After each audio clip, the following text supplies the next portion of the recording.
Hey everybody, welcome back to my YouTube channel. So we're gonna make this video about the clutch and why I believe the clutch plates are bad and it's causing my problems. Even though I thought it was the injectors, the fuel pump, the fuel filter, pressure regulator, I think this whole time has been the clutch plates. And I'm gonna explain the purpose of a clutch. See, I thought it was just for gearing 1 through 6, and transmission also helps to shift through gears, but it's not, right? So the clutch plate, even though there's 6 of them, the only reason why there's 6 of them is so it has more compression against the clutch basket, right? So if the friction plate is bad, so there's 2 plates, the ones that has the little squares and the one that has like the silver lining. If those plates wear out, there's not going to be no friction pushed to send power to the rear wheel. So everything is like gearing, so like a gear one side, gear another side, and the transmission is also another gearing, right? So the piston runs off of a gearing, clutch and transmission, right? So once you put it in first gear, the basket wants to move forward, right? So if there's no friction between the plates, it's not going to grab the basket and rotate it to send power out to the rear wheel. So when you turn on the bike, let's say you're in first gear, it's also going to have like a hesitating turn on. Also, it's going to hesitate to give power. So it's going to feel like your fuel pump is out, like your mapping's out, but in reality this is your clutch. So I changed this clutch out 3 years ago. If you look at my videos 3 years ago, and it was at 19,000 miles when I changed it out.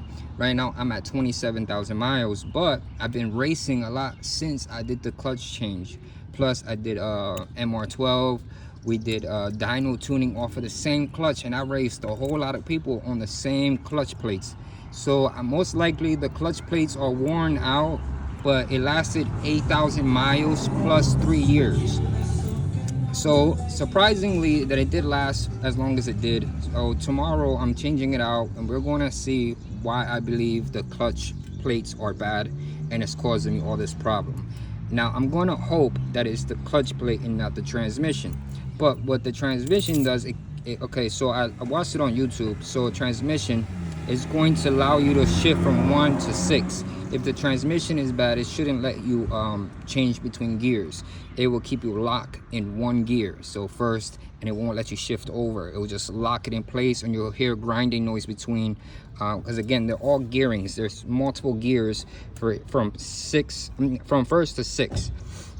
Any of the parts of the transmission is bad, you're going to hear like knocking noise, rattling, like two metal pieces rattling together, and it's not going to let you shift from first through any gears. So since I can shift through all the gears, it's just the power is not getting put down, so it has to be off of the clutch. So not only am I having problems in the low RPMs, but when even though I'm speeding faster and the problem like kind of goes away, but I can feel the bike pulling and letting go, letting go, meaning that it wants to accelerate, but it drops speed. And even when I bring in the clutch, it's still like the little bit, I guess, the friction that it has left, it grabs, pushes me a little bit forward, even though the clutch is brought in. And then when I'm accelerating, I can feel the clutch, basically we won't call it slipping, right? So it slips and it's not giving me power. When it grabs, it gives me power. So I believe it's the clutch that's been the problem this whole time, costing me a lot of money. But don't get me wrong, everything is basically brand new now, even though it was the clutch the whole time. But we're going to put that theory in play tomorrow. We'll make a video about it. We're going to look at the old plates. We're not going to make a long video about changing plates because I already have a good video about that. But we're going to look at the bad versus the good, and then we're going to test ride her.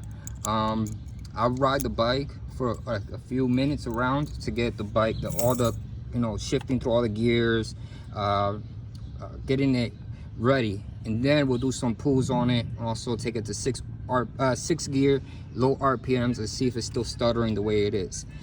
What you guys got to remember, even though I'm in 6 gear and low RPMs, it should still have a smooth transition from 3,000 all the way to wherever it needs to be at. But in the low 3000, it's stuttering bad until I get around 4,000 to 4,500 RPMs. So when I need to fix is that it doesn't do that no more, and hopefully with the clutch, when we change it out, it's not going to give me that problem no more. So once I can figure that out, I think it'll be a good video for other people who ride motorcycles to understand what I'm going through, and they'll be like, okay, so I'm gonna change out the clutch first before they go through everything else. Don't get me wrong, a clutch OEM, I paid around 140 on eBay plus the shipping, but I'd rather do that than spend all the other money that I just spent on the whole thing, between fuel injectors, fuel pump, fuel filter, pressure regulator. I did the coils.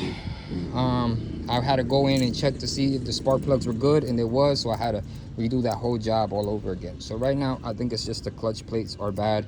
It's been 3 years since changed and 8,000 very rough miles. So anyways, subscribe to the channel, and tomorrow, like I said, we'll make a video about it. Put a like, put a comment, and I'll catch you guys in the next video.